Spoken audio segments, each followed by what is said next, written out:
අපේ කන්ට්‍රි එකේ මේ වෙලාව බලනකොට හරිම හීට් එක වැඩි වෙලා තියෙන නිසා මම හිතුවා අපි ඩ්‍රින්ක් එකක් හදමු කියලා. ඒ ඩ්‍රින්ක් එකේ නම මැංගෝ ලැසි. ඒ වගේම පාටි පංච් කියලා දෙකක් හදන්න යන්නේ. ඒ නිසා බලන්න ඒක හදලා අපි බීවොත් කොච්චර රසට තියෙයි කියලා අපි දැනගන්න පුළුවන්. මම දැන් අඹ ගෙඩි දෙකක් ගත්තා. පුංචියට කපලා පොඩ්ඩක් වගේ දෙහිවිෂ දැම්මා. පළමුව මම අඹ ගත්තා. පුංචි කෑලි වලට කපලා අඹ අරගෙන අපි මොනවද කරන්න කියලා බැලුවොත් මේ අඹ ටික පොඩි කෑලි වලට තමයි මම කපලා තියෙන්නේ. ඒකට පොඩ්ඩක් වගේ දෙහිවිෂ දාලා බ්ලෙන්ඩර් එකට දාගන්න. දැන් බ්ලෙන්ඩර් එකට දාගෙන යෝගට් මම දාගත්තා කෝපයක් වගේ. 1 කප් යෝගට්. ඊළඟ සීනි මේස හැන්දක් එකතු කරගත්තා. කන්ඩෙන්ස් මිල්ක්, ටින් කිරි, ඩෙසර්ට් ස්පූන් එකේ ස්පූන් එකේ දෙකක්. ඩෙසර්ට් ස්පූන් දෙකක් එකතු කරගත්තා. ඊළඟ වතුර කෝප දෙකක්. ඒ සියල්ලම දාලා හොඳට බීට් කරන්න. කොහොමද තියෙන්නේ කියලා අපි බලන්න පුළුවන්. අඹ එකතු කරගත්තා. අඹට මම කපාගත්ත හැටියෙම පොඩ්ඩක් දෙහිවිෂ දාගත්තා. යෝගට්, සීනි, කන්ඩෙන්ස් මිල්ක්, වතුර කෝප දෙකක් දාලා හොඳට මිශ්‍ර කරලා ගත්තාන් පස්සෙ ඒක මේ පරණ කාල විදිය තමයි. නමුත් බලන්න මේකේ වතුරෙන් ටිකක් දාලා ඊට සීනි ටිකක් පාට කරලා දැම්මොත් තවත් ලස්සනයි. ඒක ඒ කාලේත් අපි හදනවා. ඒ වගේ තමයි. දැන් බලන්නකො කොහොමද තියෙන්නේ කියලා. මේ ලැසි එක අඹ ලැසි කොහොමද තියෙන්නේ කියලා බලන්න පුළුවන්. අපිට ඒකේ තියෙන රසය ගුණය අපිට බලන්න පුළුවන්. ඒ වගේම මේ වෙනුවෙන් අපිට කැමති නම් අනිත් පළතුරු දාලත් අපිට හදාගන්න පුළුවන්. අන්නාසි හෝ ඕනෑම පළතුරු දාලා අපිට හදාගන්න පුළුවන් තමයි මේ ඩ්‍රින්ක් එක. කියන්නේ ලැසි. දැන් අපි තව එකක් හදන්න යන්නේ. ඒක මොනවාද? Party punch. පාටි පංච් එක හදාගන්න අපිට අවශ්‍ය වෙනවා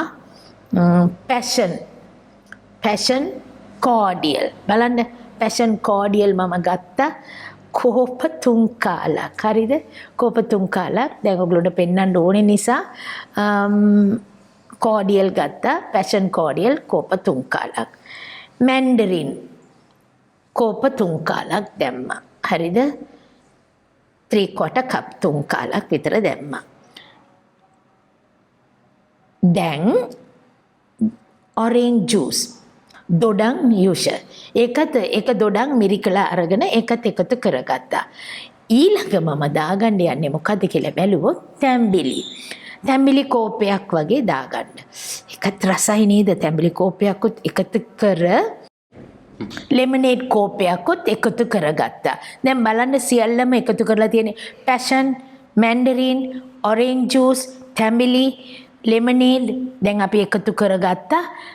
ඒත් එක්කම මිංචි කොළ ටිකක් දාගන්න.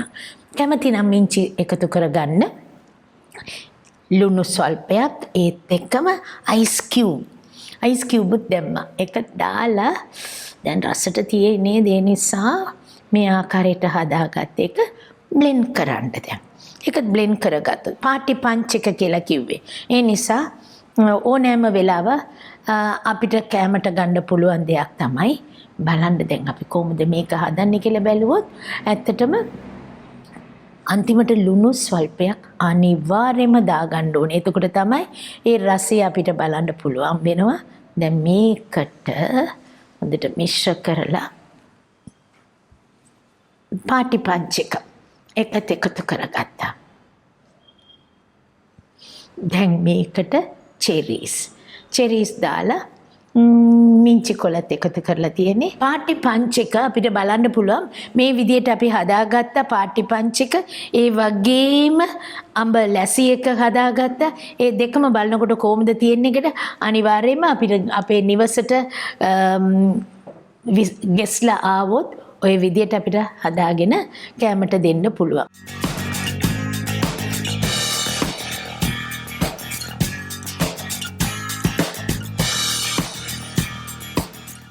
මේ වගේ පාටි එකට ගියොත් නැත්තම් පාටි කියනකොට අපි නිවසට කවුරුරි ආවොත් අපේ නිවසට ආවොත් නැත්නම් අපේ නිවසට කවුරුරි එනවා කිව්වොත් මොනවාද අපි කරන්න යන්නේ මේ වගේ ෆිසි ඩ්‍රින්ක්ස් මුකුත් දෙන්න එපා. බෝතලේ තියෙන ඩ්‍රින්ක්ස් දෙන්නේ නැතුව අපිම ගෙදර හදන්න පුළුවන් අපේ නිවසේ හදන්න පුළුවන් නම් බොහොම හොඳයි නේද? හොඳයි විතරක් නෙවෙයි අපි ඒ බීම බොනකොට ඒකේ තියෙන්නේ රහස දන්නව නේද? ඒ විතරක් නෙවෙයි අපි ආසාවෙන් දෙනවා. ඒගොල්ලෝ හරි සන්තෝෂෙන් ඒක බොනකොට අපිටත් සන්තෝෂෙනේ. ඒ නිසා ඔබත් හදලා රස බලන්න කොහොමද තියෙයි කියලා මේකේ පොඩි වෙනසක් එක්ක තමයි මම මේ වගේ ඩ්‍රින්ක් එකක් හැදුවේ. ලබන සතියේ තව රසවත් ආහාරයත් එක්ක ඔබව හම් වෙන්න මං එනවා. ඒ වෙනකම් bye from me now.